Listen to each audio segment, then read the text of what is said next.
Okay, we are live. Um, yeah, what's up, everybody? Hopefully, I don't know, I haven't streamed in a very long time. I feel like it's been at least a week, so um, but yeah, today we're gonna react to a few videos that I watched the other day that I was like, all right, I have to talk about these. These were pretty good videos, and I had a whole lot of fun watching them. So why not share with you guys? I have no idea who this guy is, the Grim. Know nothing about him, but these videos are very entertaining. Frankly, I wish I could be this entertaining. Let me just make sure. Yeah, it's working.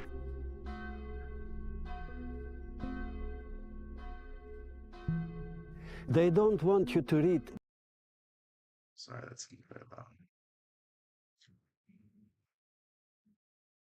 these books.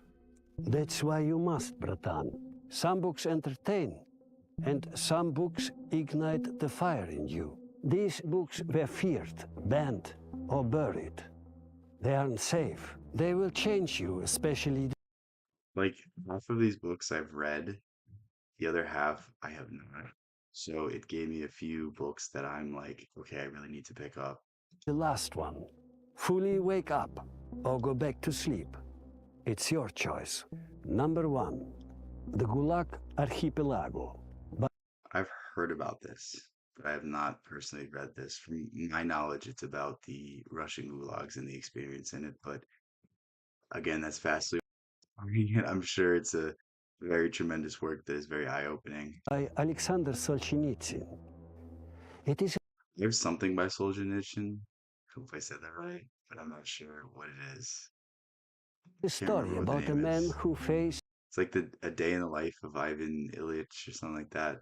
I can't remember the title of it. the full fist of the state and didn't break. A record of Soviet prison camps written by someone who survived them.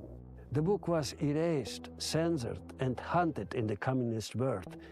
Solzhenitsyn I'm gonna put on closed captioning because this guy has a very thick accent. was exiled. His words were smuggled out page by page. Why? Because it showed that tyranny doesn't begin with violence. It begins with normal people who stay silent. What's up, Banjo? How's everything? Hold on, I'm gonna change this. It's too dark. That's good. Look away and obey orders. This book gives you courage. Read it, and you'll never kneel again. Number 2. I don't know if it's just his intensity. It's like I'm like I want to run through a brick wall right now. 1984 by So the thing about 1984, I don't know if this is just my observation, is I don't think anybody gets it because when I hear someone talk about 1984, they point the finger at the other aisle. I've heard both sides of the aisle say, "Oh my God, it's literally 1984." I've heard political pundits on both sides say this is Orwellian. And it's like, no, all government overreach is Orwellian. It doesn't matter whose side you're on. Like, I don't know why everyone defines themselves in this like French Revolution, left side of the aisle or right side of the aisle. Like, it's very stupid. And it's like, we have to get back to the idea of like, let somebody earn your vote. Like the saying "vote blue no matter who." That's stupid. I don't know if there's one on the right. I'm sure there is, but it's just I hate those kind of people so much. I'm doing pretty good. How's everything with you? George Orwell. It is a story about a world where truth is against the law and your thoughts are not your own. History gets rewritten, and obedience is the highest virtue. 1984 was not published in the communist world, and even in the West, schools and institutions tried to shut it down. I think the conversation of 1984 is very much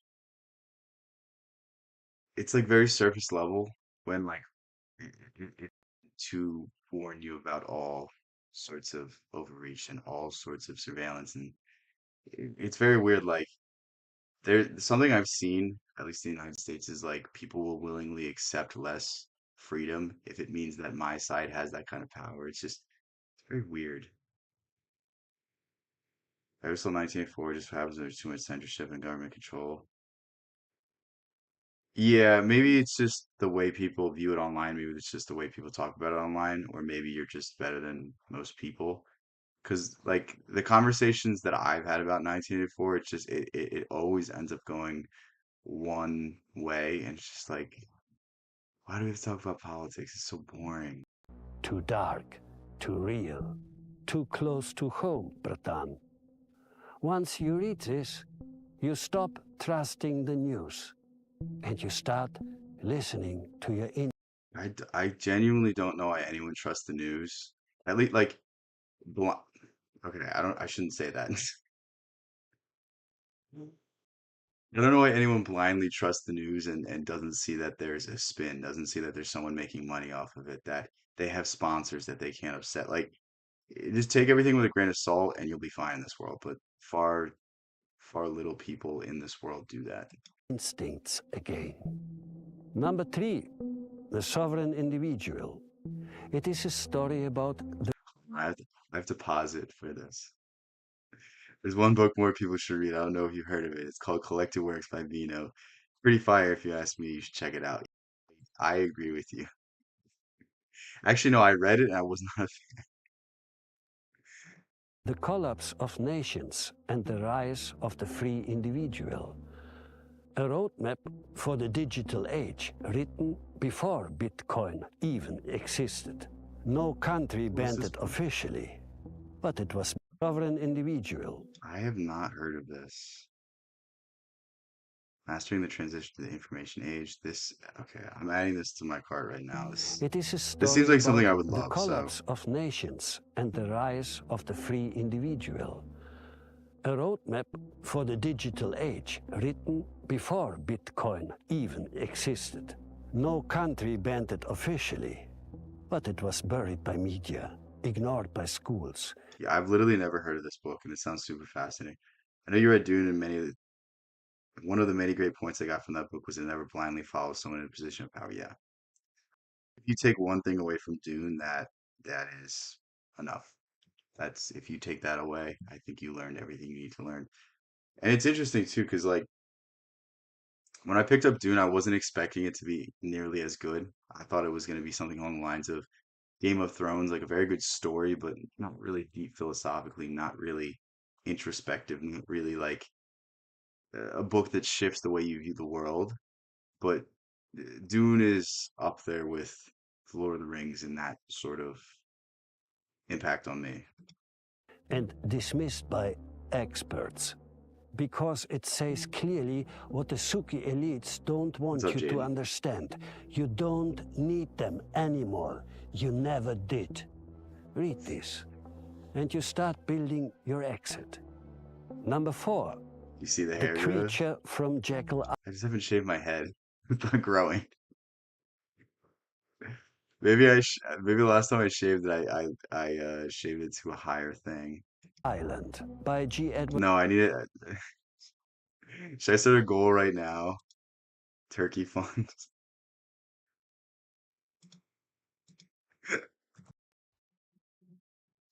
I'm doing this just for the view.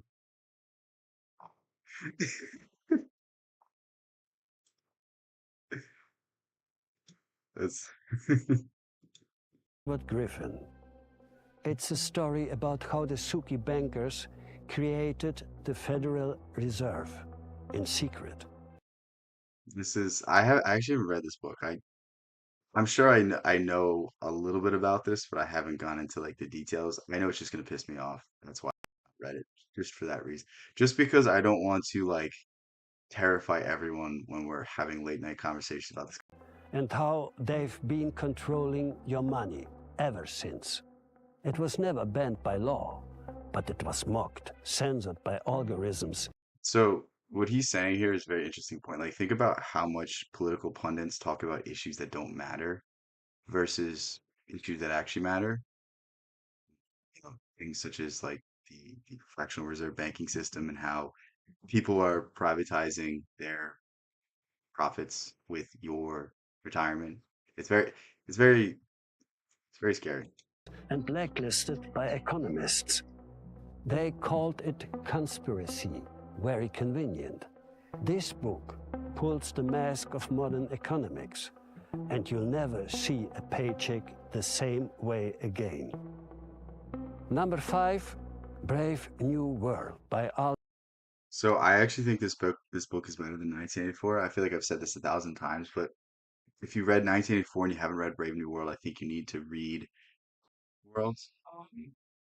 A lot of people think that control is going to come through force. I think it's going to come through distraction. Think about how many people that are kind of blind to the way things work simply because they can't look up from their phone screen. All they do is watch TV or TikTok or are so embedded into their own world that they don't look outside and notice that they're in chains. I need to read some of Cormac McCarthy's books. I read Blood Meridian. Aldous Huxley. It is a story about a world where no one is oppressed because everyone is drugged, distracted, and entertained. Ireland banned it for being anti-religious. US schools tried to remove it for decades. Why? Because it showed that pleasure can enslave better than fear.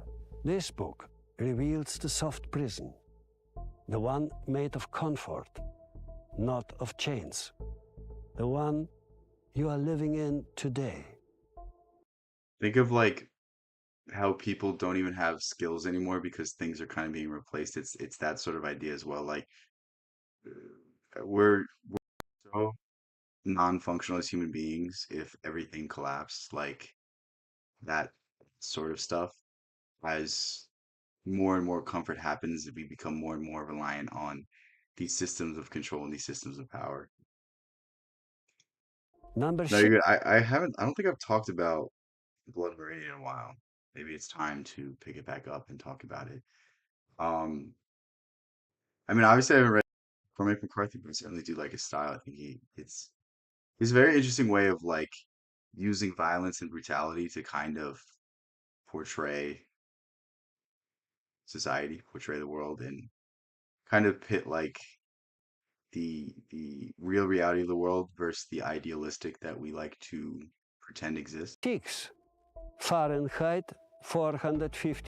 This is if you haven't read this book as well, I feel like I've said this.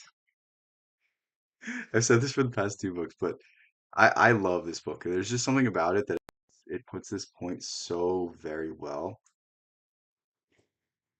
And the point is that in Fahrenheit 451, things were censored because people were disagreeing. In order to get rid of dissent, and in order to get rid of people arguing and people liking each other, they censored everything. They turned movies into 5-minute movies. They turned books into articles and those articles into headlines. And they really truncated everything and took all the meaning and all the depth out of it. And what it really did was take all the depth out of life. 51 by Ray Bradbury. It is a story about a fireman who burns books until he decides to read one. A world where knowledge is illegal and screens keep everyone quiet. It was censored and removed from American classrooms.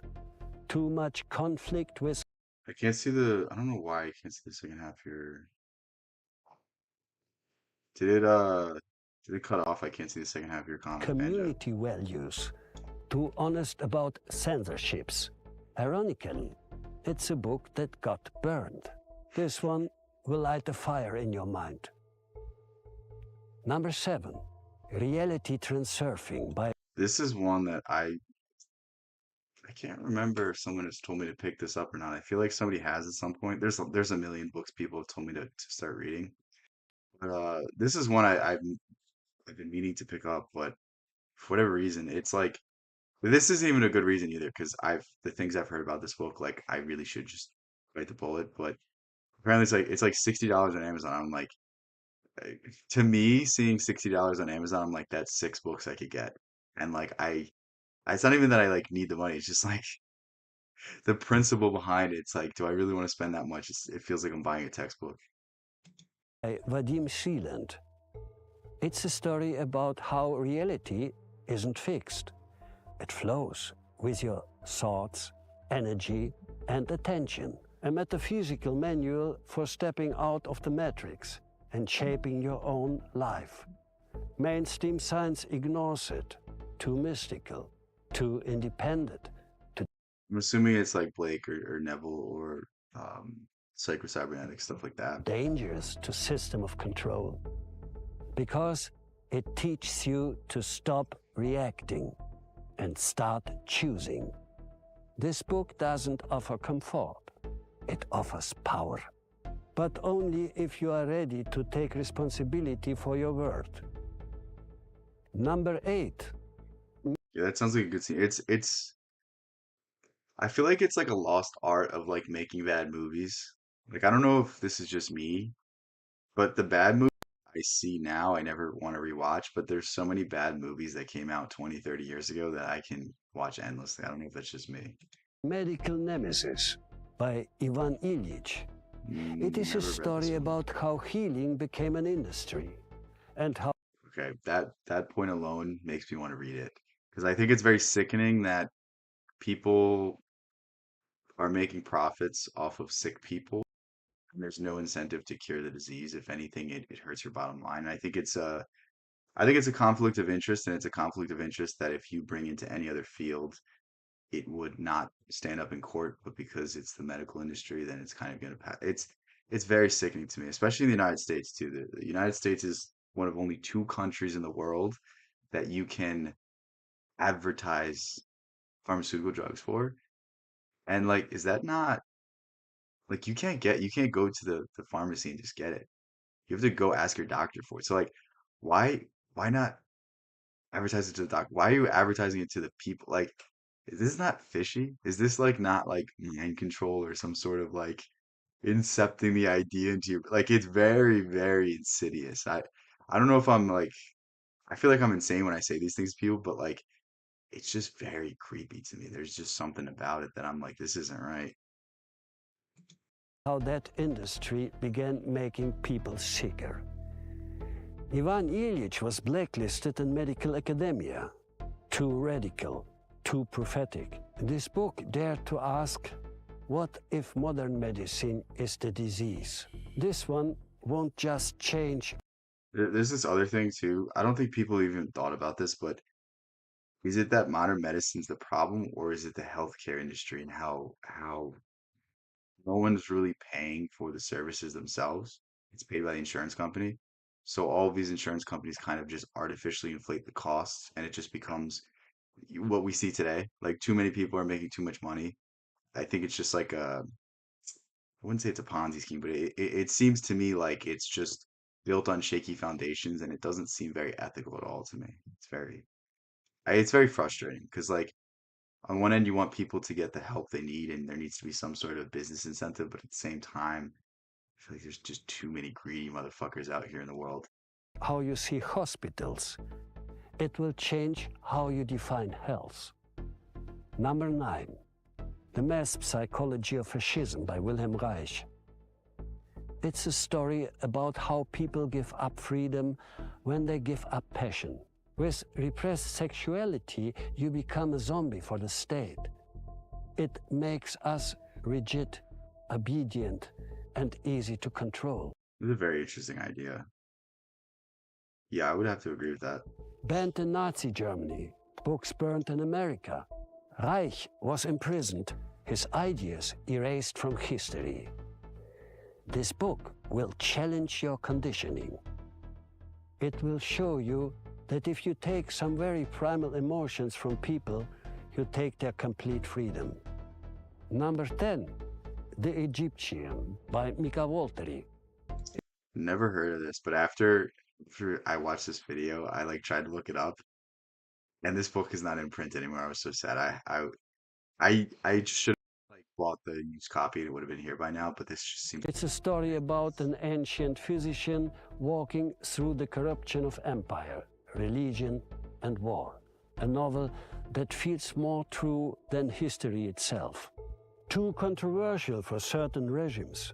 too mystical for Soviet materialism, too honest for Arab nationalism. Some says Walter he didn't write it, he channeled it. What does it feel like? It feels like watching a John Wick video. Or not John Wick video, John Wick movie when This when this one guy talks. opens your soul's memory. It tells you nothing has changed and everything must.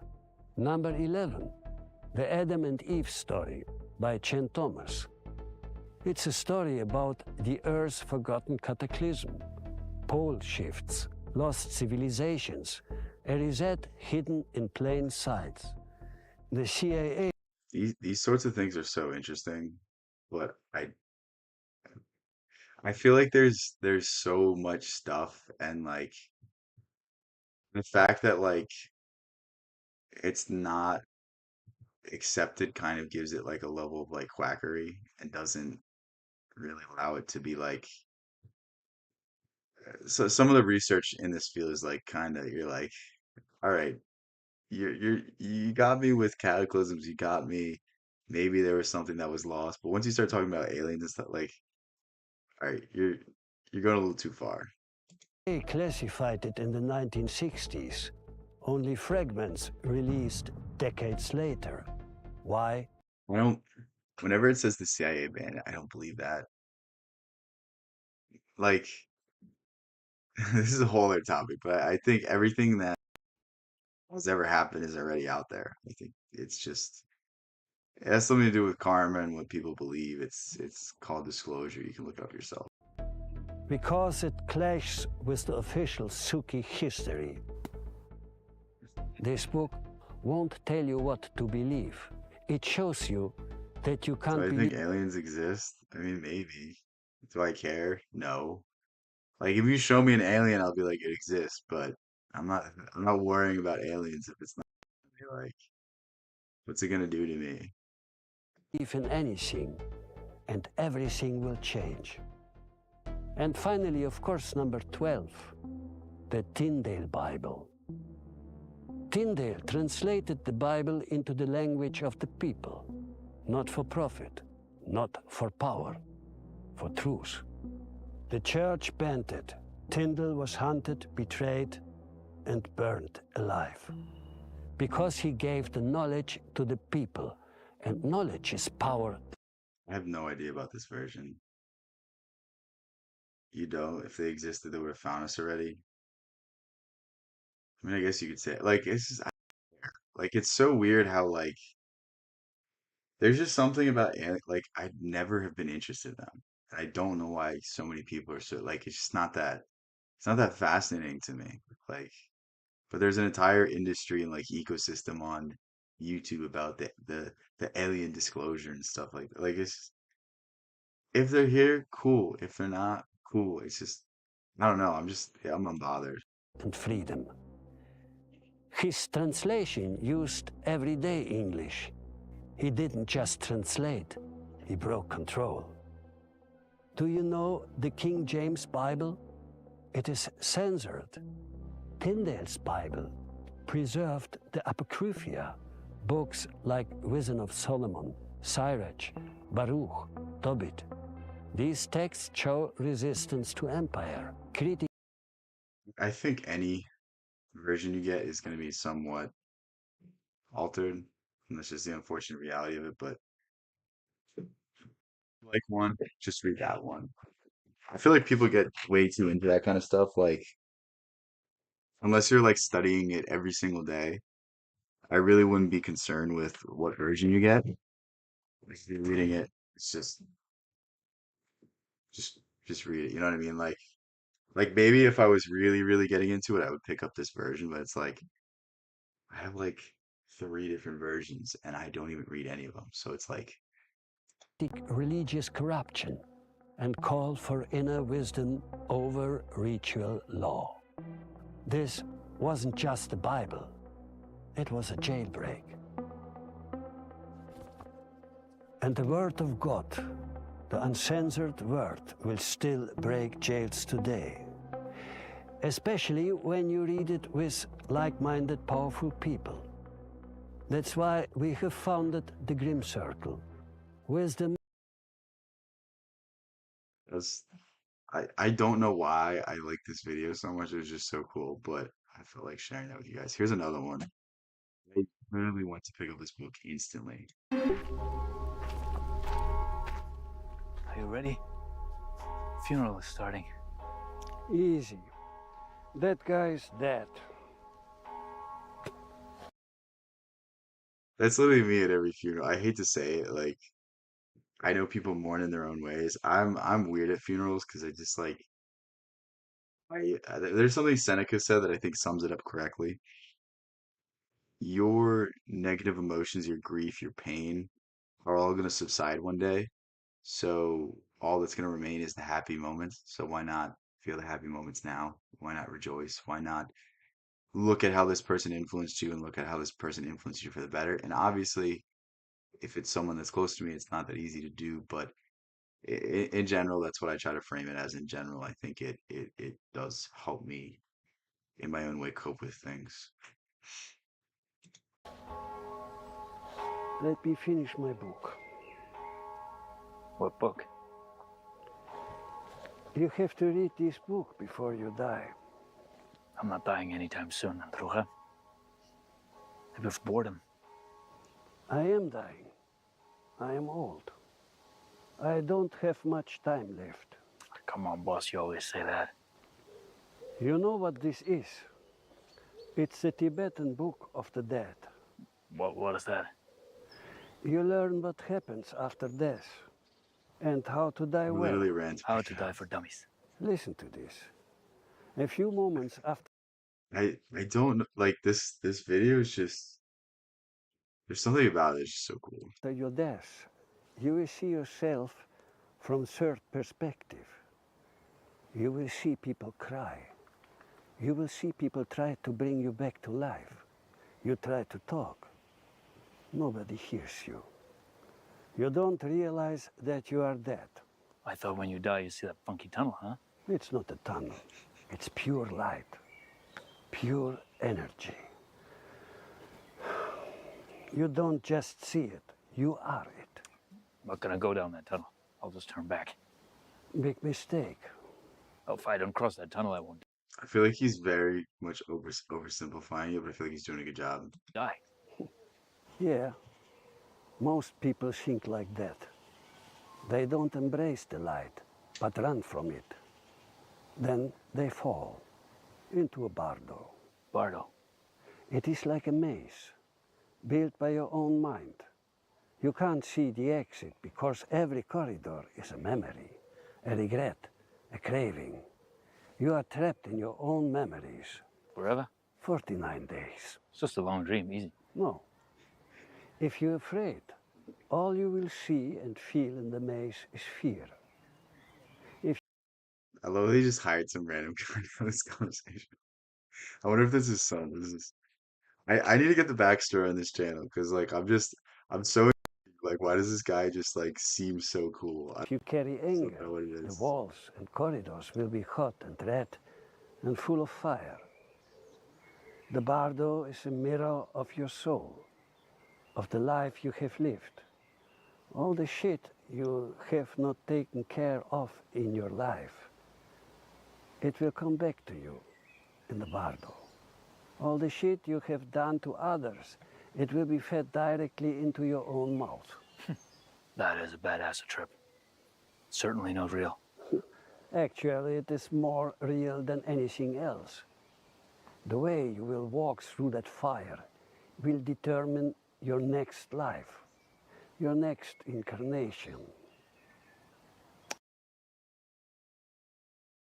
I have no idea. I forget where this is You going. look scared. Это все ерунда, boss. I believe in Christ, JC. I'm gonna go to heaven. Or hell, I don't know, but I'm not gonna play these Bardo games. You are a sinner, right? We all are. This creates fear, especially in the moment of death. If your fear is stronger than your trust in Christ, it will be hard for you.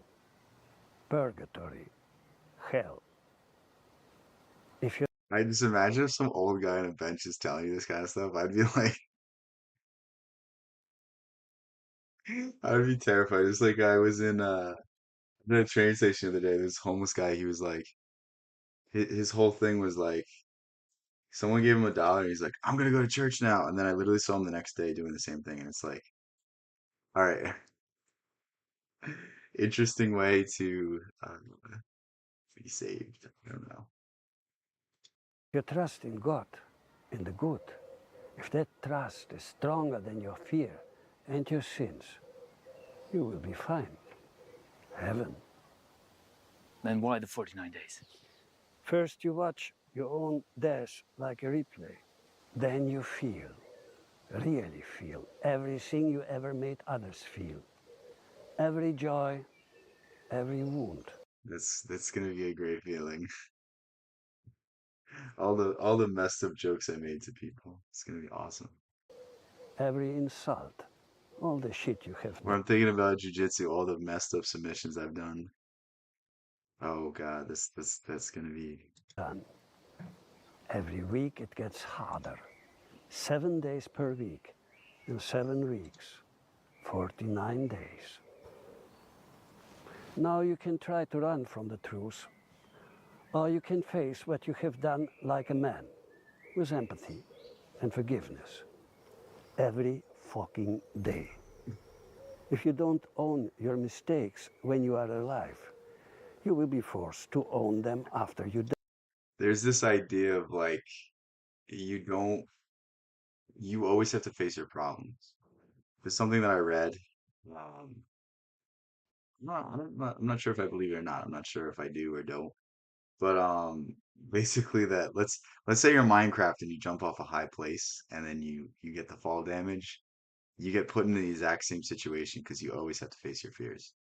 You one way or another have to face that challenge and you can't run from it regardless of what you do. I hope I was clear there. I didn't want to get Die. that. What happens if I don't?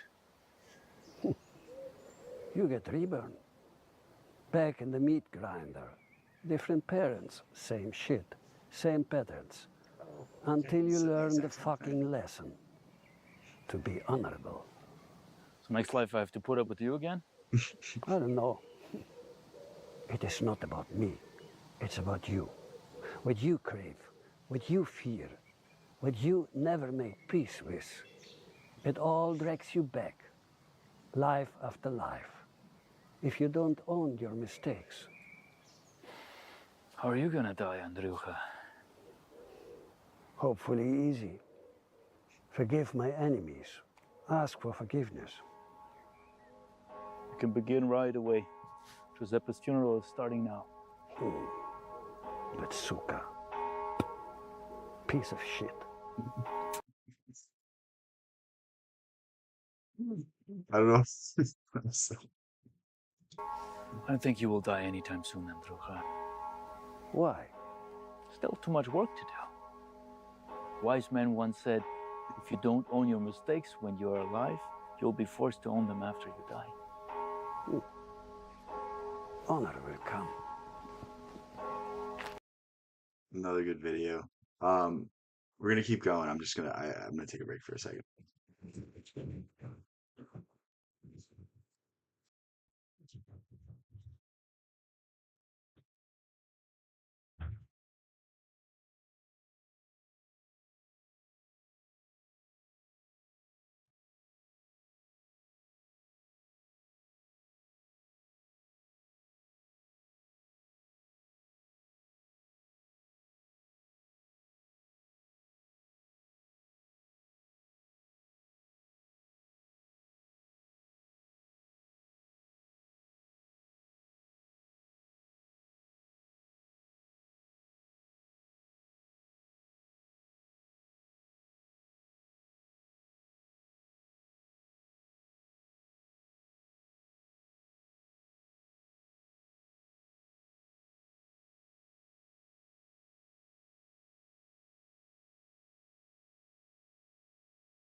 All right.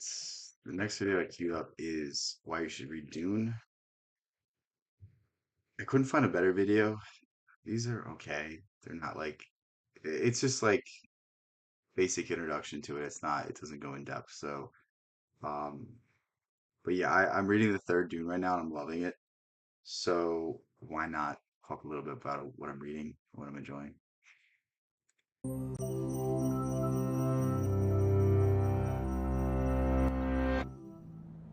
A mother and her son trek across an endless desert, wearing special skin-tight suits to dissipate heat and recycle moisture. The travelers aren't worried about dying of thirst. Their fears are much greater. The pair try to walk without rhythm, letting the vibrations of their footsteps blend into the shifting sands. But soon, the sound of the desert is drowned out by a louder hissing. So, like I said, it's just generic kind of introduction.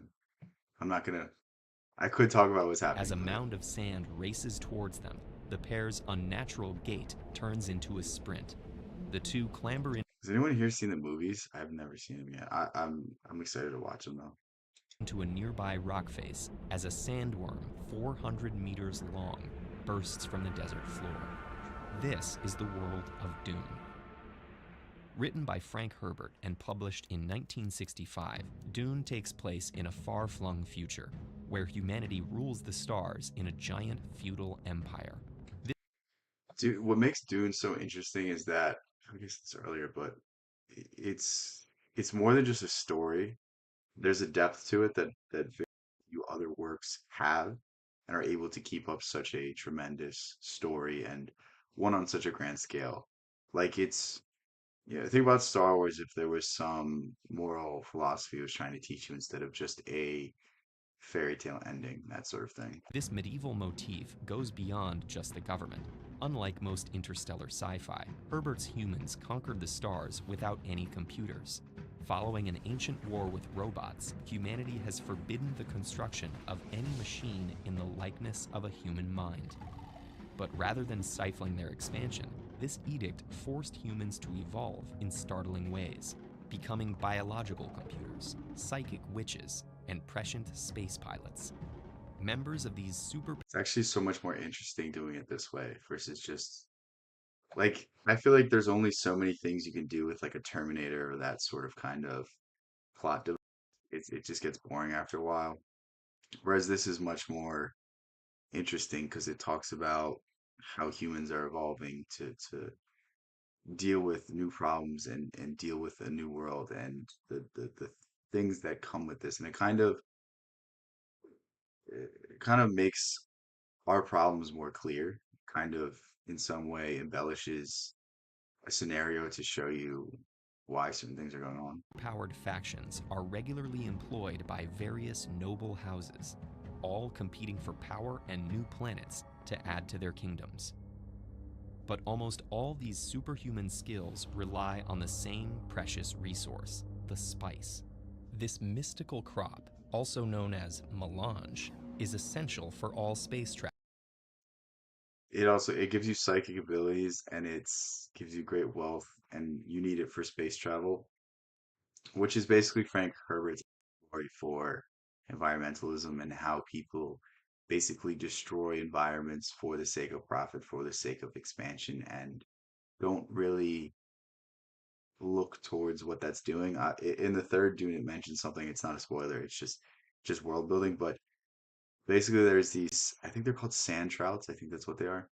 And what they do is they dig to the bottom of whatever body of water they're in, and they keep digging and digging and digging. They dissipate all the water, and basically that is what the Empire did to destroy Dune, to destroy the world, and make it so that they could farm spice on it.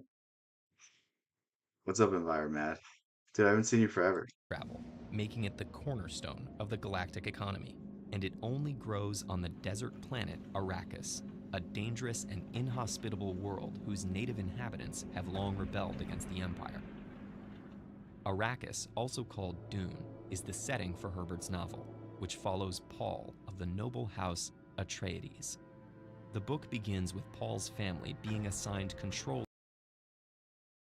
It's like gonna spoil it. I'll find something else. But been ages, yeah, yeah. We'll go to a different video because it spoils some of what.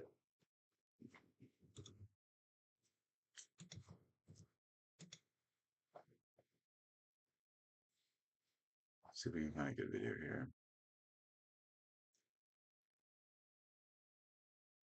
Psychology. Did we? I think we reacted to that. All right, this should be a good video. Projection is a psychological fact that can be observed everywhere in the everyday life of human beings. Whether you are having a conversation This is Eternalized, by the way. Pretty good channel. and someone tells you that you are projecting, or the first impressions you have of a particular person. Okay, so everything is projection. It is. So it's a cop out to say you're projecting, unless it's very, very clear. But we can only perceive others in relation to ourselves. Think about that. That's projection broken down very simply. So it's not always necessarily direct.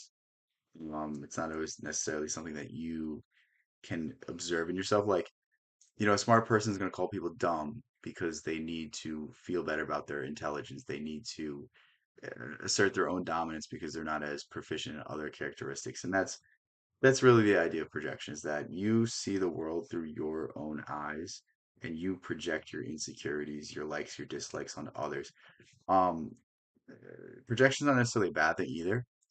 One of the coolest things that you'll learn about projection is that the traits you like in your friends are the traits you like in yourself. So if anything, like the people you surround yourself with, if they're very loyal, that means you're a very loyal person as well. All sorts of things like that. That turned out to be wrong. In our ideas of other people and situations, we are often liable to make misjudgments that we later have to correct, having acquired better insight. In such cases, most people acknowledge their mistake and let the matter drop, without bothering to ask themselves where the false judgment or the incorrect idea came from. However, to really know who we are, we must concern ourselves with correcting such misjudgments. Many people will cling to them with every fiber of their being, because if one accepts correction, one may fall into a depression. Psychological projection was conceptualized by Sigmund Freud, the father of psychoanalysis, as an unconscious mechanism where one ascribes one's own motivations, thoughts, feelings, and desires that are unacceptable. Good examples when you feel someone looking in the back of your head. I think that's a different thing that it's talking about, but that's just like a sixth sense. I don't think that's pretty. I think that's just like an innate. Maybe it's our nervous system that does that to detect predators, almost like a cat-like reflex, that kind of thing. Projection is purely like your judgments of others. That's really what it is. To oneself, while attributing them to others. It is a misalignment of the inner and outer world, because what one is inwardly, one will see outwardly. When we experience betrayal, abuse, discomfort, etc., we might very well be distrustful of others. This is a defense mechanism, a projection from one's psychological history. When we find certain unacceptable feelings, thoughts, or behaviors in ourselves that we refuse to acknowledge, and see someone with that specific trait, we will feel resentment, hatred, and anger towards them. Again, it's not always that direct. Sometimes it's some correlation to the trait. It's if somebody's lazy and you're a person that gets up at 6 a.m. and that does this and that, like you will feel resentment for somebody that sleeps in. But it's all has to do with some baseline trait, but it's not always direct. It's not always apparent. It's not always something that you can just easily recognize as projection. Projection occurs not because of what other people say to you, but rather because of what you yourself think about those people. A person with a strong self-concept, the knowledge of who one is, makes one feel good about who they are. Negative projection is more likely to occur in people with a low self-image and low self-esteem. The real self that always tends towards an ideal self turns into a despised self. For example, a man is afraid to voice his opinion in important matters related to his job, because he does not like conflicts. He's too shy, insecure, and prefers to remain passive and just do his work quietly. His co-worker, however, is assertive and makes his opinion heard in every meeting, though the shy person believes he has much better opinions. This results over time in his co-worker getting a promotion and a raise. Once he returns home, he will feel hatred against himself and project it onto his co-worker, who has the When you understand that the way you view others is always related to how you view yourself. I think it really aids you in a progression into a more actualized or accepted version of yourself. Um, just think the easiest way to think about this is, would a person that is healthy, would a person that is content with themselves, how have to reach down and bully someone, have to reach down and say something mean about somebody that really isn't bothering them? That's really what you're doing when you're projecting. That's really what you're doing when there's any sort of interpersonal relationship issues. It's you're not able to deal with yourself and you bring that to other people. You bring your baggage to the table. You know, somebody cuts you off at work or while you're driving to work and you get into work and you're in a meeting and you lose your cool. It's because that other person did. It's not the person you're dealing with. It's always yourself. It's always your own emotions that you haven't curtailed, that you haven't accepted, you haven't put to something good. It's always some internal deficiency that leads to arguments and stuff like this. qualities that he wants to possess. By pointing our finger to other people, we help to reduce the discomfort, You agree it's often a reflection on one? Are you talking about like a metaphysical sense? What do you mean? anxiety, or bad feelings about ourselves, and avoid taking responsibility to implement those good qualities in ourselves. Because it is too painful, difficult, or I mean, I uncomfortable think when you I point think projection. I think we're talking about projection in the context of psychology. We're not talking about in the context of you project your reality, which is a whole different idea. And it's much more interesting. It's expanding upon the idea of consciousness and, is there such thing as a set reality, or do we all exist in our own realities? But I think it's a much different thing. one finger, there are three fingers pointing back at you. In this way, we deny that the bad qualities are ours and attribute them Whose to YouTube others. account? We judge, attack, I don't recognize the username. What is that? or blame them. I'm This so can be extended to confused. whole groups of people with specific ideas. One who lives through projection is convinced that it is others who have all the bad qualities and who practice all the vices. Therefore, We've all met people like this. We've all dealt with people like this. I feel like we can, like, there's all somebody in our head that is exactly what he's describing right now. And is that person fun to be around? Is that person fun to be around when something goes wrong? The answer is always no. Because if it's always everyone else's fault, then you can't do anything. If you can't do anything, then you'll continue to be the victim. You'll continue to have everything wrong in your life, and nothing will ever go your way. And there's a very, maybe it's law 10, 48 laws of power. It's like ignore the unlucky and the unhappy. They're contagious. And basically what it's saying is, if you surround yourself with people that are negative, if you surround yourself with people that can't deal with their own stuff, it's just going to inherently follow you. It's inherently going to attach to you. it is they who are wrong and they who must be fought against. When one thinks everything is someone else's fault, one will suffer a lot. Projection occurs on an unconscious level. It is unperceived and unintentional. Projections are like an icicle. They return to us. We do not remain unpunished when we project. However, we must bear in mind that we do not make So he might say this at some point. This is a very long video, but what you need to understand about projection is harshly you judge others, you judge yourself as well. It's just inherently what happens. So if you look towards others and you say, well, this person isn't shit because they have this, this, and this, that mirror is going to also be turned to you at some point. So it's the idea of he who hath no sin cast the first stone. How dare you judge others before you judge yourself? I mean, it's almost like the Bible was onto something. It's almost like all of these old texts knew something we didn't, and really was trying to give us these lessons through allegory. But you know, projections, rather they happen to us. It is easier to see someone else projecting than seeing yourself as projecting. They are unconscious in nature, and in the moment that you are conscious of projecting, you are already out of its influence. To make the unconscious contents conscious, which includes the withdrawal of projections, represents an important psychological task that allows for an increase in consciousness and an advance in self-realization. It is not unusual to justify one's projection it's this. by inventing a rationale. For instance, the person caught buying on the black market says in self-justification, everybody else is doing it. Here the attempt is to convert neurotic anxiety about doing something wrong into objective anxiety about not getting enough to eat.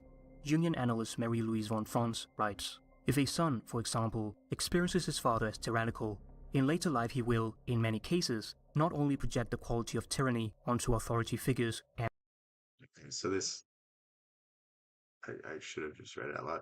If a son, for example, experiences his father as tyrannical, in later life he will, in many cases, only project the quality of tyranny onto authority figures and father figures, such as his doctor, his superiors, and the state, but he will also behave just as tyrannically himself, though unconsciously. Okay, so this, I would say these are issues, seeing people in positions of power and not being able to, and honestly, fuck authority, but like there's certain things you just have to do if you want to be part of this world. I don't really want to be part of this world. I want to be more holistic, but if you do want the worldly success, you do have to listen to your doctor, your superiors, the state, stuff like that, to a certain degree. Um, but I think it's far more dangerous the second part because what you see in others, what you hate in others, is really what you hate in yourself. So if you want to see where you're going wrong, if you want to see what you have to improve, think of your worst enemy. Think of the person that grinds your gears the most. Think about the person that you look to and you're like, I can't stand this motherfucker. And understand that whatever you hate most about that person, there's something about that you see in yourself. There's some trait, there's some characteristic that you have not dealt with yourself. And because of that, that's exactly what you need to grow through. You need to start understanding this so it becomes a force for good, something that's beneficial to you rather than something that's detrimental. Because really all outward aggression is misplaced internal aggression. And when you start thinking like that, I think it's a much more healthy way to move forward. father figures, such as his doctor, his superiors, and the state, but he will also behave just as tyrannically himself, though unconsciously. If an anti-authoritarian person has to deal with someone who shows even relatively slight manifestations of self-assertiveness or power, the image of the tyrant lying dormant in him will immediately attach itself to the other person. Think about any riot. Oh, we're just protesting against the system. Well, you're using the same force that they would use. You're no better. It's the idea of a revolution. It's the idea that the revolution, when it sets out to overthrow a tyranny, but then it becomes a tyranny once it's elected into power. It's the exact same idea. The projection has taken place. The projector is utterly convinced that he has to deal with a tyrant. A mistake of judgment of this kind can only be corrected with the greatest difficulty. It is not only a person's negative conscious qualities that are projected outward in this way, but in equal measure his positive ones. The projection of the latter then brings about an excessive, delusory, inappropriate evaluation and admiration of the object. It is possible for a person to infect others with his paranoid idea, and for a sizable group to take up the erroneous judgment until another group finally sets the matter straight. Witch hunts as examples of negative projections, or the veneration of a dictator as a savior hero as an example of positive projections, are witnesses to the existence of the phenomenon of collective contagion. Whole groups can There's some collective unconscious idea about this as well. What did Jung say? Jung said that Hitler was the embodiment of the German spirit that was kicked down during or after World War One with the Treaty of Versailles, and how they kind of destroyed that entire economy, created all this hardship, and were really blamed for World War One. Um, there's other things to blame, but they were forced to take all the blame, and because of that, it created this anger and this rage, and it pushed out this almost mythic figure, almost um similar to heroes like Dune, like that sort of thing. And it's a very interesting way to look at it because you kind of just see it as a response to being kicked, being pushed, being told that you're this, you're that, and almost Newton's laws of physics in a psychological or mass psychological way being project collectively, illustrated. so that their mistaken judgment passes officially for the acceptable description of reality. Freud believed that the true and false impressions received by a child in his earliest experiences of his parents and siblings play a role in later projections. For example, a child who has experienced his father or mother in a specifically negative form tends to project the same father or mother image onto older men or women There's the anima or animus, or the various archetypes. It's also the Oedipus complex as well. he meets in later life. A mother complex is an active component in everyone's psyche, which includes one's personal mother, contact with other women, and by collective assumptions. A negative mother complex makes it impossible to have an unprejudiced experience of other people. Think like your idea of whatever gender is formed by your parents first, formed by your interactions with them. So if you struggle with certain people, it could be inability to accept that childhood upbringing. Such a negative reaction lives on, stored up in the depths of the psyche, and is projected onto others at a suitable opportunity. Another important phenomenon that Freud conceptualized is transference, where a person unconsciously projects the feelings for another person to an entirely different person. The difference from projection is that transference requires three people. For example, transferring feelings about one's parents to one's partner, or mistrusting somebody who resembles an ex-spouse in manners, voice, or external appearance. This is a typical phenomenon in therapy, and one the analyst must be aware of, lest he engage.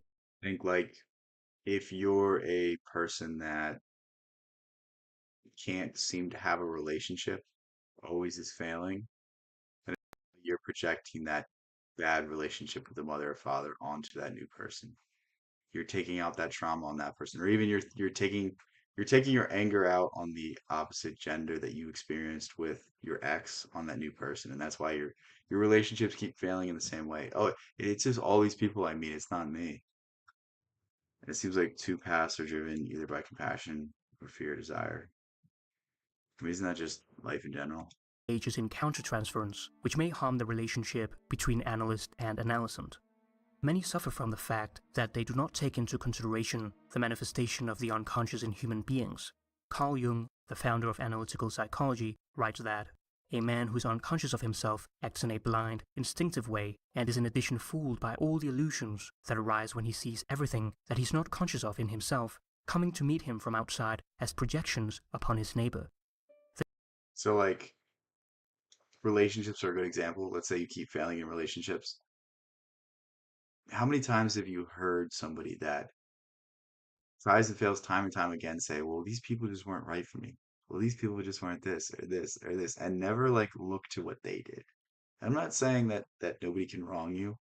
I'm not saying anything like that, but I'm saying like if consistently over a long enough time scale, things aren't working out, things aren't going good for you, maybe it's not everyone else. And that's something that people don't really want to understand today. Everyone wants to point the finger to the entire world and say, well, this was the reason I can't do this, or oh, the economy, or this politician, or this person, or this law, or this, or this, or that. Like, honestly, I'm tired of it. Just shut the fuck up. Look in the mirror and say, you know what? Maybe the deck is stacked against me. Maybe I don't have the best hand, but I can do something. And that's really all you have to say to yourself to spur on something. But so many people ignore the fact that you are the cause of your problems, that the way you respond, that the way you react, that the way you internalize them, that the way you move forward is directly responsible for your current situations. You can always do something a little better. And that's the thing we need to start focusing on. We can guide ourselves in a better direction. Regardless of what happens, we can do something. And that's really the idea that we need to start understanding and start moving forward with. Instinctive way and is in addition fooled by all the illusions that arise when he sees everything that he's not conscious of in himself coming to meet him from outside as projections upon his neighbor. The same unconscious from which projections emanate also strives in certain phases of inner development to correct them through dreams or active imagination. Thus, in addition to the common sense judgment of the collectivity, there's an inner factor in the individual himself that tends to correct his image of reality from time to time. What Freud calls the dream facade is the dream's obscurity, and this is really only a projection of our own lack of understanding. We say that the dream has a false front only because we fail to see into it. Unless we are possessed with an unusual degree of self-awareness, we shall never see through our projection. So again, I feel like I've said this in the past, but really the two key ways at least through Jungian analysis. I don't know enough about Freudian analysis to make a sweeping statement, but like this. But the easiest way to figure out what you need to do in your life is either one, analyze your dreams, or two, see what you project on other people. I think it's much easier to see projection. That's why I always suggest that. But dreams is the deepest way to do it. Projections, but must always succumb to them, I because had the a mind, weird in ass its dream the other day, and it was like I had like these rats in a cage, and I'd put them in the cage, and then they would multiply, and then they'd come out, and then I'd get rats, but then I'd let a few go back into the cage, and then they would multiply again. They would come back out, and I had this epiphany, and I was like, "Oh, what this is telling me is that I solve a bunch of my problems, but I don't solve all of them, and I let the little problems become big problems, and then multiply into more." And it just it really struck me in the moment that like you know, the things that I struggle with, it's never the big things. It's always the little things that I just don't do that always just come back to bite me. And there needs to be a certain level of commitment. There needs to be a certain level of honesty. There needs to be a certain level of discipline where I just suck it up and say, I'm going to do this thing that I don't want to do. natural state presupposes the existence of such projections. Jung further elaborated the idea of projection in terms of the concept of the shadow and the anima and animus. The shadow plays a crucial role in projection, both personally and collectively. Who's getting too into the weeds of things? Is there any good videos? We can find something short. I'll go through it.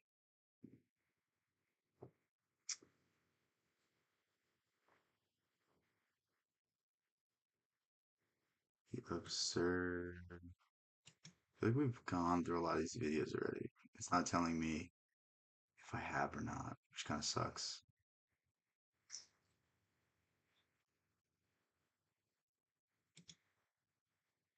100 minutes, Fish of the Soul, Crime and Punishment. Let's go through meditations. I The meta have not talked about meditations in a very long time. I think there's certain interesting elements to it, but overall, I'd rather read Emerson. Like I don't know if it's a cop out, but like it's just everything that you can get in Stoicism, I find more fascinating in the writings of Emerson or Nietzsche or other philosophers. Meditations by Marcus Aurelius, written around 2000 years ago, remains one of the great works of spiritual and ethical reflection. It is perhaps the only document of its kind ever made, the private thoughts of the world's most powerful man, with a profound Sorry for that. understanding of human. I think the thing that makes meditations very interesting is that it was never meant to, but in certain ways I think this harms it because it means that I'm not interested. So the fascinating part about meditations is it was meant to be a journal. And it was really Marcus Aurelius kind of affirming things and reminding himself about things. And it was more so about a manual on how to be a good person. And it wasn't meant to be performative. It wasn't meant to be poetic. It really wasn't meant to have those softer edges. So in that sense, I think it loses a lot of points in my book simply for the fact that I love poetry. I love fiery language. I love confronting language. I like allegory and symbolism and stuff like that. And to me, it doesn't have the level of Emerson or Nietzsche. Behavior, Marcus provides insights, wisdom, and practical guidance on everything from living in the world to coping with adversity to interacting with others. If we seek Plato's philosopher king in the flesh, we cannot help but think of Marcus Aurelius, the ruler of the Roman Empire for almost 2 decades. Yet the title is one that Marcus himself would surely have rejected. The meditations can be seen as spiritual exercises, written as reflections against the stress and confusion of everyday life, a sort of self-help book. Marcus used philosophy as a soothing ointment. He had clearly no expectation that anyone but himself would ever read his meditations. It seems unlikely that he gave the work a title at all. He wrote the meditations from 170 to 180 AD, before his death at the age of 58. It had been a particularly Can't remember if he's regarded as a good emperor or not. I don't know specifically anything he did. I just know that he was the emperor at the height of Rome. And then after him, things kind of went down. Dark and stressful period for him. His last years were spent in warfare and a journey far from home. After his death, he was succeeded by his son Commodus. Sadly, he turned out to be a dissolute tyrant, whose defects were only emphasized by the contrast with his father. During this era, philosophy was not just a subject to write and argue about, but one that was expected to provide a design for living, a set of rules to live one's life by. So like, there's one of my favorite. I don't even know if I like him as a philosopher. I don't find him that, but I just love Cicero because he was just such an asshole about how smart he was, and it's so funny. But like that, I think that is like the really the outcome of what the Roman schooling and the Roman and the Greek schooling really became was that sort of thing. One of the philosophies that particularly inspired Marcus was Stoicism, I guess yeah, Cicero was dead before Marcus Aurelius. I don't know if Marcus Aurelius was alive while Cicero was alive, but basically, Stoicism was a Greek philosophy first that was very popular during the Roman. which is the main source of the key terms and concepts that appear in the Meditations. Today, Marcus Aurelius is considered as the quintessential Stoic. However, if one would have asked Marcus what he I like studied, Seneca. his answer would not have been Stoicism, but simply philosophy. While the Meditations is built on a Stoic foundation, it also refers to a wide range of figures, such as Socrates, Heraclitus, and even the rival school of Epicureanism. Truth Heraclitus is so interesting. If you want to understand Heraclitus's philosophy, all you need to understand is you can never step in the same river twice, both the man and the river. What this means is that in every instance you change, and in every instance the river is downstream. It's in some way eroded, it's in some way different. Even if it's in a infinitesimally small amount of change, it's still different. And yet we try to keep things, we try to hold on to things, we try to linger in a certain state, linger in a certain feeling. You just have to accept things as they are. It goes back to the Sufi proverb. Wow, I have not talked about this one in a while. There was basically a king, and he went to the Sufi mystic, and he was like, "Provide me with something that will make me happy when I'm sad and sad when I'm happy." And the Sufi mystic came back with a ring that said, "This too shall pass." And it's talking about the impermanence of things and how things are destined to change, and we must embrace things and accept them and understand that there's a natural flow to things. There's a natural yin and yang. For things to get better, they have to get worse first. For things to get worse, they have to get better first. We deny the temporary. Yeah. Truth was valued over who said what. One of the central doctrines of the Stoic worldview is that the world is organized in a rational and coherent way. It is controlled by an all-pervading force that the Stoics call logos, which is a force similar to the Tao for the Taoists. Logos designates rational and connected thought. It exists in individuals as the faculty of reason, and on the cosmos as the rational principle that governs the organization of the universe. And again, I just think Taoism is much more inspiring, Stoicism as well.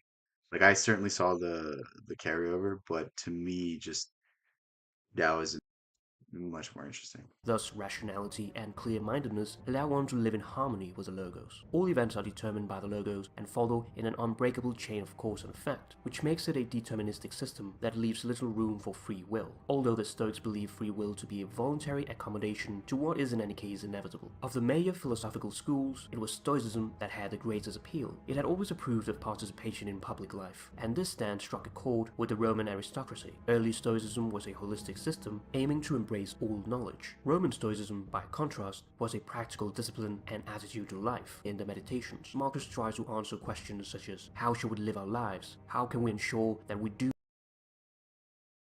Actually, I'm not going to talk about it. I'm going to get flagged.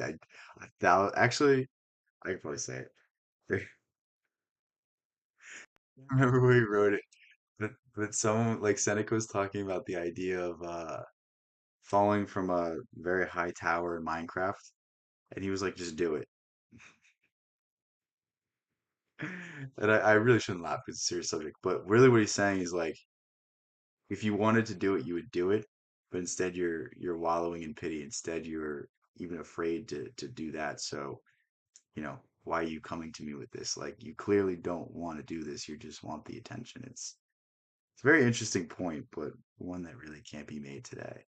And I think it's just it's so funny to read that and you're like, what the hell is this guy getting on to? But when you look into it a little deeper, you're like, oh, this is actually somewhat inspirational, but it's just you gotta be like if someone said it to me, I'd be like, fair enough, but if you said it to the wrong person, ever it's all about the audience you're saying it to. Do what is right, and how should we deal with pain and misfortune? To answer these questions, one must turn to the doctrine of the three disciplines of Stoicism, which are very present in the Meditations. The first one is the discipline of perception. It requires that we maintain absolute objectivity of thought. It is not objects and events, but the interpretations we place on them that are the problem. Our duty is to exercise control over the faculty of perception. With the Think about like not getting too high or not getting too low, not becoming too involved. Somebody tells you like bad news and you immediately drop, you immediately get anxious, you immediately get fearful, and that means you can't make the best decision. And it's the same thing another way. If you get extremely happy, extremely good news, then it means that you're not going to act as rationally. You might be caught off guard. It might lead you to make a mistake. So it's always remaining in the moment. It's always remaining in the idea that, this is going to pass and I need to make the best decision possible. aim of protecting our mind from error. The second one is the discipline of action. It relates to our relationship with other human beings. Marcus frequently repeats that we were made not for ourselves, but for others. Our nature is fundamentally unselfish. However, our duty to act justly does not mean that we must treat others as our equals. It means that we must treat them as they deserve. And the third one is the discipline of will. While the discipline of action governs our approach to the things in our control, those that we do, the discipline of will governs our attitude to things that are not within our control, those that we have done to us by others or by nature. Think about like most of the problems that we worry about, it's not really necessarily things that we can even do anything about. And think of how much more stress that leads into. Think about how many worse decisions you've made because of that. And that's really what he's saying. It's like the things that you can change, change them. The things that you can't, accept them and move forward. Simple as that. It's like think about how many people linger in the past. Think about how many people will have something happen to them that they are talking about that they're thinking about it for years. Easy example is a breakup. Think about how many people are not able to move on and be happy because they're still lingering on that past relationship. They're still thinking about it. They're still wondering what could have been if I just did this. It's like, what good is that doing in your life? Like how are you going to be happy? How are you going to move forward? How are you going to do anything?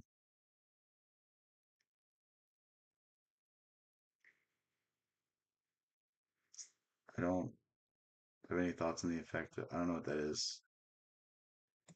If we act wrongly, we have done serious harm to ourselves, not to others or to the I'm like logos. trying to Therefore, read what you said, but like we must see things for what they are. This applies to all obstacles and apparent misfortunes, and in particular, death. The Meditations is divided into 12 short books written over Marcus's last decade. In book 1, Marcus plays I don't have it nearby. It's probably somewhere back there behind me. But it's not a long book. It's like 120 pages, 150 pages, something like that. It's very easy to read. It's very simple to read. I think if you've never read any book of philosophy, it might be the best book to start with, on all honesty. It's not my favorite. I don't really like it that much. I don't when I cite philosophers, I don't cite Marcus Aurelius, but I think it's a very good book, and I think it certainly has its place in a library.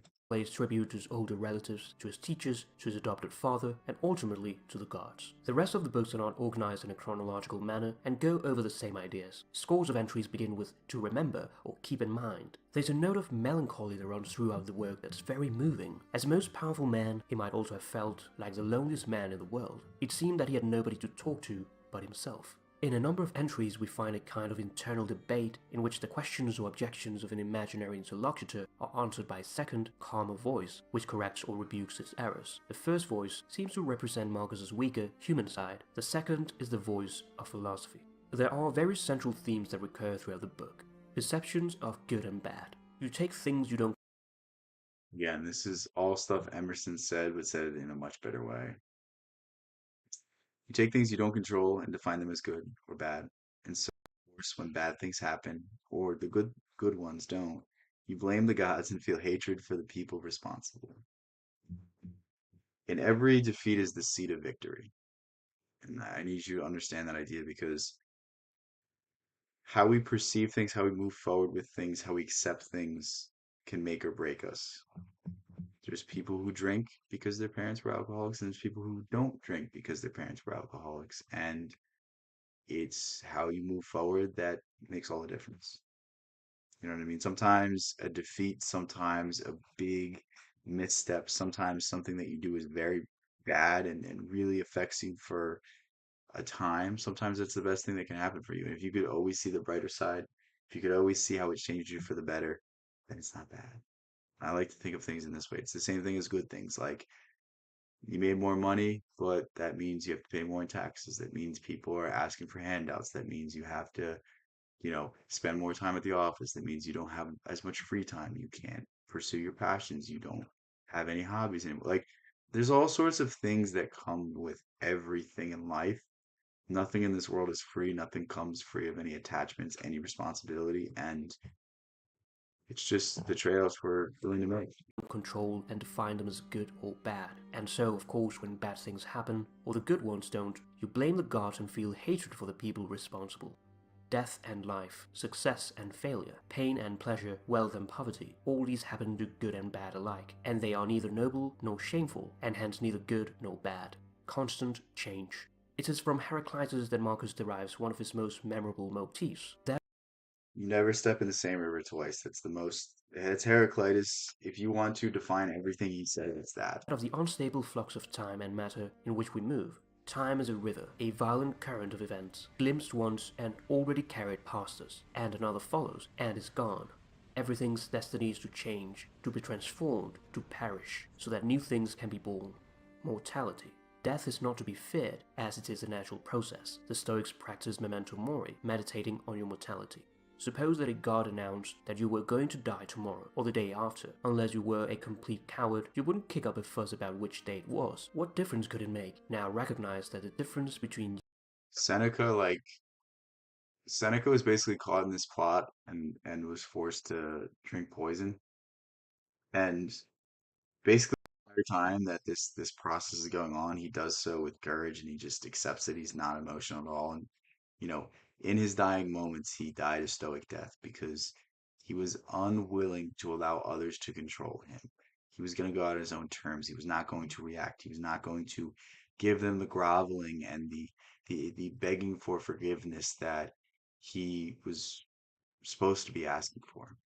The interesting thing about Seneca as well is that he was probably innocent. So years from caught up. now and tomorrow is just as small.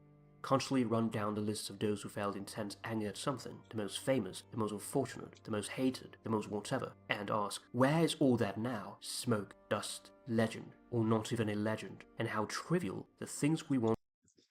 There is going to be a day and age where the most important thing to you, or the most important person that you can think of, will no longer be remembered. So why are you going to be remembered? And this is like an idea that's like very scary to a lot of people because there's this like need to be remembered. There's this need for your legacy to live on be beyond your name. But honestly, I'm hoping that I'm not remembered because I don't want people misinterpreting who I was. But that's a whole different story. But basically, this should give you the freedom to live your life as what you want to live it as because there's no fear. There's no real consequences. There's nothing that is going to exist beyond, a few millennia. So why would you be held back by people that are going to be forgotten as well? Why would you be held back by institutions that really don't have the power they think they do? It's a very inspirational idea, but it's also a very terrifying idea. This is something that I'm going to say his name wrong. John Paul Sartre, I think that's how you say it. That's what he said is it's the existentialist, you have the ultimate responsibility. You have the acceptance of you provide the meaning in your world. You provide the the essence that makes it worth living. But to certain people who do not have the capability to take responsibility, do not have the strength to look at their lives and make the improvements, it's the thing that they're most afraid of. So passionately are. Living according to nature, Marcus insists that we always follow nature as it is good and rational, driven by logos. Since we're all interconnected, man is good by nature and nothing natural is evil. When a man does wrong to another man, they are hurting themselves. What injures the hive injures the bee. Our duty is to make people realize where they went wrong, without losing our temper and not seeking credit in return. What defines a human being is to work with others. Stoicism and Epicureanism. Marcus compares the dichotomy of Stoicism and Epicureanism, stating, Providence. You don't know Epicureanism? Basically, Marx did a very bad reading of Epicurus and made it into a system of. But Or atoms. Atoms refer to the Epicurean universe founded on mixture, interaction, dispersal, while providence refers to the Stoic system of unity, order, design, rationality. Marcus believed, like all Stoics, that our reason could be used to understand the universal reason present in nature, logos. He suggests avoiding random and disconnected actions. You need to avoid certain things in your train of thought, everything random, everything irrelevant, so that if someone says, "What are you thinking about?" you can respond at once and truthfully that you're thinking this or that. see, I don't agree with that at all because no great idea comes from an ordered mind. I've never studied one genius that was not all over the place. Think of Blake, think of Kafka, think of Einstein or Tesla. Like those people operated through pure intuition. So like if you want worldly success, if you want to be successful in the minds of others, then yes, be very rational, be very focused with your thoughts. But there's a certain element of creativity that you won't have if you build your thinking to this way. The power of our mind. We can choose how we perceive events, and we can always choose to be virtuous. If we practice, we can erase any bad impressions from our mind, as we are in complete control of our thoughts and actions. The things you think about determine the quality of your mind. Your A soul takes on natural the color of your ability for thoughts. meditative The mind dance adapts and converts. about 5 years. Are you Osho or something? Have you seen the Osho dancing meditation? Is that what you do? No, but all jokes aside, I know what you mean. There's like I don't even know if these are theories or like proven, but like yoga is essentially meditative movement. So I wouldn't put it past it. That's interesting though. The mind adapts and converts to its own purpose the obstacle to our acting. The impediment to action advances action. What stands in the way becomes the way. Converts to its own purposes, the obstacle to our acting. The impediment to action advances action. What stands in the way becomes the way. To live a good life, we have the potential for it, if we can learn to be indifferent to what makes no difference. It never ceases to amaze me. We all love ourselves more than other people, but care more about their opinion than our own. Pain and weakness. I'm gonna go back. Never ceases to amaze me. We all love ourselves more than other people, but care more about their opinion than our own. So inherently, you're gonna like yourself more. There's an aspect of self-preservation that always puts yourself first. It's just ingrained biology, and that's why we enjoy heroes so much because they're self-sacrificing, because they lay down their lives for the sake of others, and that's what really a hero does. That's in essence what makes a hero great. But we hold ourselves back for the sake of people that we don't even like, for the sake of people that we don't even respect. I can't help but think back like in high school, like I would act a certain way or be a certain way just because somebody that I didn't like said something and held me back and pushed me in a certain direction, and I became a lesser version of myself for somebody that I didn't even enjoy their company. I think I've seen the Osho Actimate. Yeah, no, it's definitely different. I was making fun of you because it literally is the dumbest looking thing ever. I could see the theory behind it. I could see why it would definitely work, but it just looks like a bunch of idiots in a forest screaming and jumping up and down. So like that's what I was imagining you doing right now. So just know that. Amaze me. We all love ourselves more than other people, but care more about their opinion than our own. Pain and weakness. At dawn, when you have trouble getting out of bed, tell yourself, I have to go to work as a human being. What do I have to complain of if I'm going to do what I was born for the things I was brought in this world to do? Or is this what I was created for? To huddle under the blankets and stay warm? But it's nicer here, so you were born to feel nice instead of doing What's things up, and NYS? How's experiencing everything? them. Think of yourself as dead. You've lived your life. Now, take what's left and live it properly. This is a very interesting idea. Think of yourself as dead. You have lived your life. Now take what's left and live it properly. So accepting your mortality gives you a certain level of, I have to do this. I can't keep procrastinating. I can't keep wasting away my life. I don't know if it's meditations or letters from a Stoic, but one of the Stoic works I read said something along the lines of, if you were God and lived forever, there would be no urgency. There would be no reason to do anything. And it's our mortality that gives our life meaning. And I thought that was such a fascinating idea. I thought that was something that at the time just stuck for a very long time. And even to this day, it's something that occasionally will flash into my mind and, urge me in the right direction and put things in perspective. It's very much similar to Nietzsche's idea of the eternal recurrence in a certain way. But yeah, with that said, um, I think I'm gonna head out. If you guys have not already seen this, I wrote a book, so um, check it out if you want to. If not, it's okay. But I would very much love for you guys to pick up my book. It's just search Collected Works by Vino um, in Amazon, and it'll be right there. There's also a link in the description. Love you guys so much. Thank you guys for all the support. It is always a good time streaming. I'm gonna be back to streaming a lot more. Just got busy, had stuff I have to do, but it was fun to come back. It was fun to be on here, and yeah, here's to you know, fun stream. Peace out. Love you guys so much. Catch you next one.